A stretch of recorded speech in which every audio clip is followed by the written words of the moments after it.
Hello friends, അപ്പോൾ ഞാൻ വീട്ടിൽ വളരെ ചിലവ് കുറച്ച് വീട്ടിലെ പഴയ സാധനങ്ങൾ മാത്രം ഉപയോഗിച്ച് നിർമ്മിച്ചിരിക്കുന്ന ഒരു അക്വപോണിക്സ് സിസ്റ്റം. അതിൻ്റെ റിസൾട്ട് ഒരു 2-2.5 മാസത്തിന് ശേഷമുള്ള അതിൻ്റെ റിസൾട്ട് എത്രത്തോളം ഉണ്ടെന്ന് കാണിക്കാൻ വേണ്ടിയുള്ള ഒരു വീഡിയോ ആണിത്. യൂട്യൂബിലെ ഓരോ വീഡിയോ കണ്ടിട്ട് തന്നെയാണ് ഞാനും ഈ ഒരു അക്വപോണിക്സ് ചെയ്യാമെന്ന് വിചാരിച്ചത്, വീട്ടിലെ പഴയ സാധനങ്ങൾ ഉപയോഗിച്ച്. ഇത് എത്രത്തോളം സക്സസ് ആകുമെന്ന് അറിയില്ലായിരുന്നു, പക്ഷേ ചെയ്ത് കഴിഞ്ഞപ്പോൾ 100% സക്സസ് ആണ്. വളരെ എളുപ്പത്തിൽ തന്നെ നമുക്ക് വീട്ടിൽ ചെയ്യാനും പറ്റും.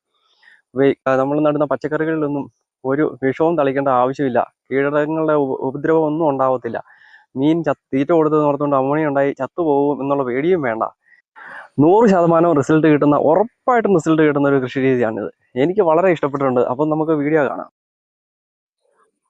ഈ കുളം നിർമ്മിക്കാനായിട്ട് 8 അടിയുടെ പഴയ ഡിഷാൻറ്റിന ഉണ്ടല്ലോ, അതാണ് ഞാൻ എടുത്തിരിക്കുന്നത്.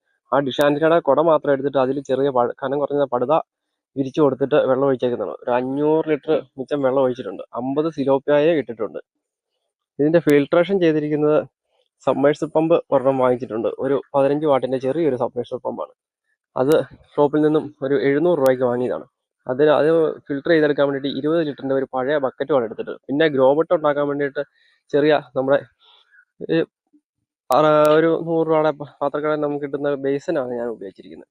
അതിലേക്ക് തക്കാളി, ഈ പയർ ഞാൻ നട്ടിട്ടൊരു 2 ആഴ്ചയൊക്കെ ആയതുള്ളൂ. തക്കാളി നട്ടിട്ടൊരു 2 മാസത്തോളം ആകാറായിട്ടുണ്ട്. അതിൽ നിറയെ കായും ഉണ്ടായിട്ടുണ്ട്. അത് പഴുക്കാനും തുടങ്ങിയിട്ടുണ്ട്. ഇതിപ്പോൾ ഞാനൊരു 2 മാസം മുമ്പ് ഷൂട്ട് ചെയ്ത വീഡിയോ ആണ്. മോട്ടറിന് ചെറിയ കംപ്ലൈൻറ്റ് വന്നതുകൊണ്ട് ഞാൻ ആ കുളത്തിലെ പരിപാടി ഉപേക്ഷിക്കേണ്ട വന്നു.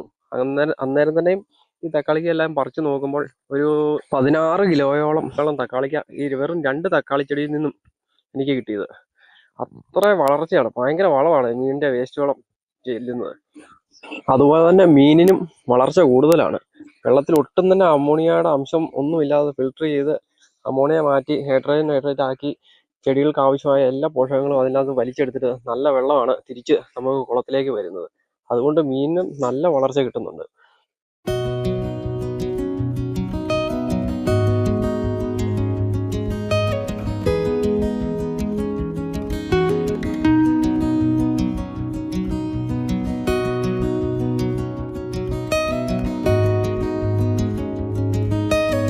അപ്പോൾ എൻ്റെ ഈ വീഡിയോ നിങ്ങൾക്ക് ഇഷ്ടപ്പെട്ടിട്ടുണ്ടെങ്കിൽ തീർച്ചയായും ലൈക്ക് ചെയ്യുക, ഷെയർ ചെയ്യുക. Thank you.